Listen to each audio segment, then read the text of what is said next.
Hey guys, Dustin Byerley here talking about everything identity. Today we're going to give you 5 steps to help you get in touch with your ideal.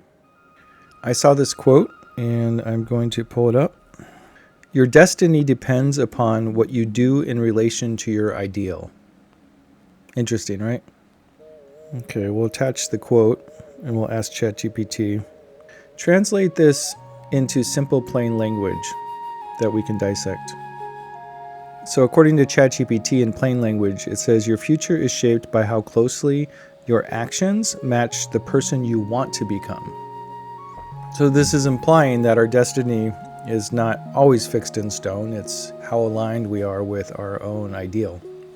And I find this interesting because in the work I do with branding and identity, and I also do some other work that's more philosophical, the ideal is said to be your compass, right? It's how you find your inner direction.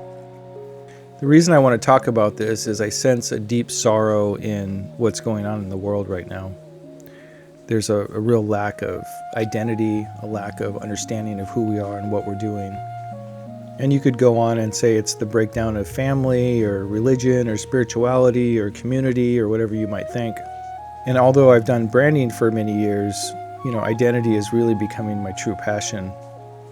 It bridges more of a personal identity aspect of what we're experiencing here with our business expression, but it's kind of all the same. You look at branding, you look at our personal expression, it's all the same. Branding's like a person. You're just detailing out and fleshing out a personality for your business, but it's just like a person. It builds trust. You have to have consistency for people to like you, right?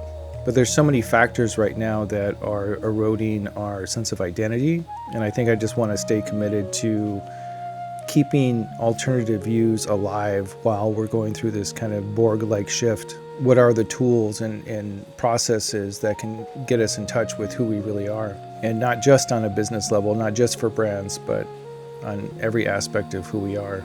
We're right in the middle of this huge atmospheric river going through California, and it's nice to just listen to the rain in the background. It just started building up right now.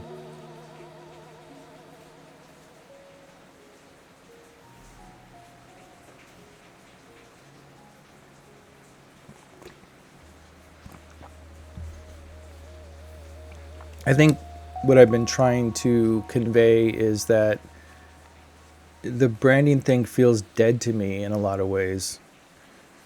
Not that I'm not going to utilize it moving forward, but just purely from a business perspective of, here's 5 things to get your brand going and all that kind of stuff. Those things are important, and I have useful information to share there, and I'll continue to share it, but I think that identity is such a sensitive subject and unknown subject for so many people that they don't realize there's very practical ways to explore these things and to stay connected with that. We have this tide that's moving towards some kind of homogeneous worldview where you have to think certain ways, you have to have certain beliefs to also be accepted into these systems where people can thrive and succeed. The control systems are growing. The middlemen are growing. It's not me being negative or dark or conspiracy theories or anything like that. It's happening right before our eyes. The digital documentation and AI analyzation of our personal lives and how we're categorized for value of business and society. And I just find it terribly sad. So I wanted to explore this idea today.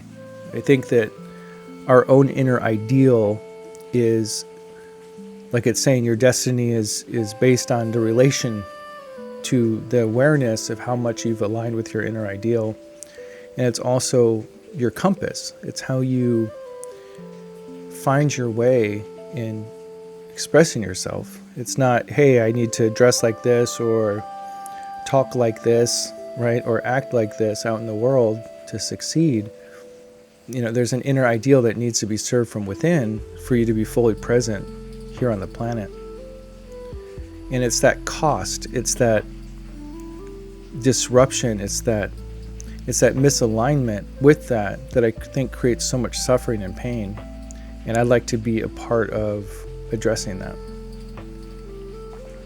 I would like to be one of the few alternative voices out there still fighting for something that's real. So what is your ideal? I think your ideal is what you're left with when everything else is stripped away. If you were left up in a snow-covered cabin for 3 years with no connection with anyone else, and you had the time to get in touch with your truth without any outer influence, how do you really feel at that point? What means something to you? And once you get in touch with this ideal, then how aligned are you with it? How are you expressing that in your daily life? And this aligns with your values, your values being things that you adhere to independent of outside influence or circumstance, that no matter what's happening, you're going to adhere to those values. And through repetitively adhering to those values, that builds your character. That's how character is built. And you have a sense of self and identity that's essentially built from your ideal to begin with. So that's how that kind of system works. And if you're struggling with a sense of identity, it's first getting in touch with your ideal, recognizing the values around that, and then implementing that until it builds a sense of character and self-confidence in who you are and how you move in the world. I think like a lot of art forms, this art form is dying. We don't have anybody to educate or pass this information on to newer generations. And in this quote, it says, your destiny depends upon what you do in relation to your ideal. It brings up the question is, do we want to live with the long-term consequences of not living aligned with our ideal? What do we become after years and years of false expression? Maybe we get the accolades, maybe we have these friend circles, but I think in the long run, there's this kind of walls closing in thing that occurs where you recognize that your friends maybe aren't really the friends you thought they were, or truly connected with or aligned with who you are as a person. You find yourself spending years at a job that doesn't serve your soul. It just kind of erodes at your sense of being. So I'm making this video to share and promote this idea that your ideal and getting in touch with your ideal is this very essential thing that is critical, especially at this juncture in the way the world is. So let's talk about some ideas of how you can get in touch with your ideal. So the first thing is just noticing what feels right. Take time to notice on the inside how you feel about certain things. Some things are going to make you feel closed off, or you're going to want to go away from, and some things you want to move closer toward. They may not align with what's going on in the world or what people expect of you, but to just notice those things helps open up that dialogue a little bit on your path to discovering your ideal. The second one would be to name your ideals. Take note of the qualities and characteristics in yourself and other people that you feel aligned with or in touch with. Taking the time to write those down is a way of kind of anchoring them in your mind, and a way to kind of almost have a hit list of how to behave during the day or what to adhere to. And again, remember with values, it's independent of outside circumstances. So that means sometimes having to say no or I don't agree. And that's a very important skill to develop. The third would be to describe your ideal self. So this would be kind of an exercise of possibly writing down or visualizing, imagining yourself. What do I look like? What am I dressed like? How do I feel? How am I conducting myself in the world on a daily basis? And getting kind of in touch with that feeling that arises when you visualize and see that person. Because that feeling that arises, if you can embody that, whether you're that person today or not, it's a way of kind of templating yourself to where when you go out into the world, there's already kind of a structure in place that you can kind of fall into.